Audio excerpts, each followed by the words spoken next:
Yeah, the traditional concept in strategy was that you had fairly clearly defined industry boundaries, and within that, your position in the industry determined a lot about your profitability.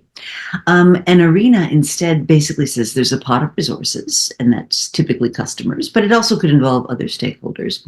And you're contesting for that arena with many other players, some of whom may or may not even be in your industry. So, an example that is very close to home is my children are at the stage where they and their friends are all getting married. And every month or two, it's a wedding, and then after the wedding, there's babies, right? And so, every wedding is a trip, an outfit, a visit, whatever. And so if you're selling anything to anyone between the ages of about 25 and 40, you're competing with weddings, whether you want to or not.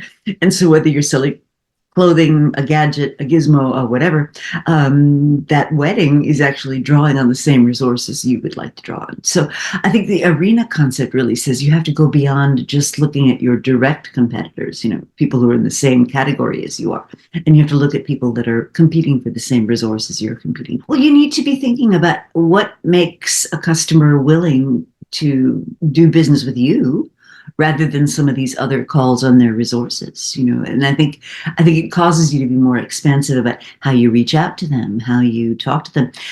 So my colleague, Eric Johnson at Columbia has just written a fabulous book called The Elements of Choice. And one of the things I don't think we pay enough attention to is something he calls choice architecture, which is how choices are presented to us, how decisions are framed for us, actually has a really deep impact on the choices that we end up making. So you need to really be thinking all the way through from the time a customer first is aware that they might have a need you could fulfill, all the way through to the termination of that relationship. How do I structure this so that they choose my solution rather than someone else's? Well, I think you have to look at what your company means in the context of the customer, right?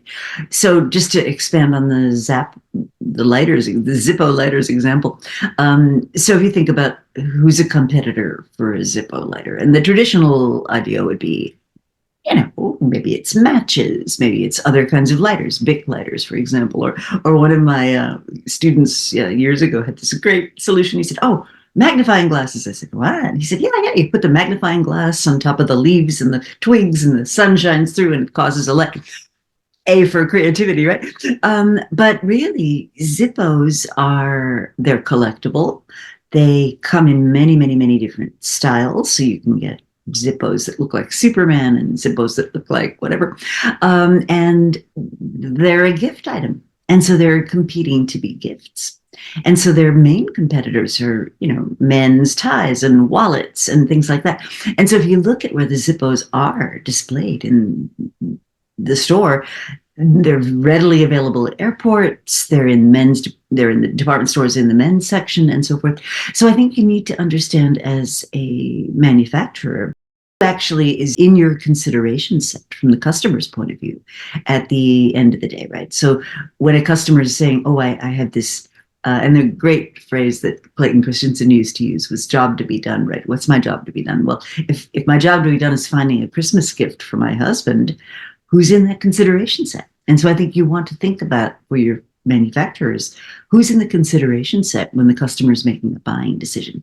And, this can apply surprisingly to business decisions as well as consumer decisions. And we often think of B2B companies as not having to think that way. We think, it's all technical questions, but a lot of times it isn't. I mean, at the end of the day, your buyer is still a buyer, and they're still a human being, and they still make decisions with all kinds of emotional and other considerations in mind.